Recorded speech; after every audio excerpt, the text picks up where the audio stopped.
কুড়িগ্রামের ফুলবাড়ীতে ঈদ পুনর্মিলনী উপলক্ষে সাবেক খেলোয়াড়দের নিয়ে বীর মুক্তিযোদ্ধা টুর্নামেন্টের ফাইনাল খেলা অনুষ্ঠিত। Phulbari 24.tv desk report. শনিবার ২১ মার্চ বিকেল ৫টায় কুড়িগ্রামের ফুলবাড়ী উপজেলার শাহবাজার উচ্চ বিদ্যালয় মাঠে শাহবাজার স্বতন্ত্র ক্লাবের আয়োজনে ঈদ পূর্ণমিলনী উপলক্ষে সাবেক খেলোয়াড়দের নিয়ে বীর মুক্তিযোদ্ধা টুর্নামেন্টের ফাইনাল খেলা অনুষ্ঠিত হয়েছে। খেলায় এলাকার বীর মুক্তিযোদ্ধাদের নামে ৪টি দল খেলায় অংশগ্রহণ করে।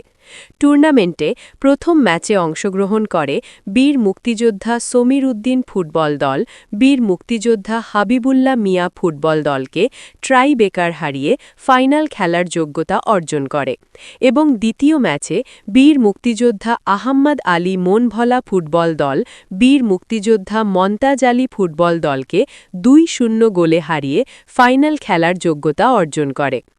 ফাইনাল খেলায় বীর মুক্তিযোদ্ধা আহম্মদ আলী মনভলা ফুটবল দলকে ২-০ গোলে হারিয়ে বীর মুক্তিযোদ্ধা সমীর উদ্দিন ফুটবল দল জয়লাভ করে।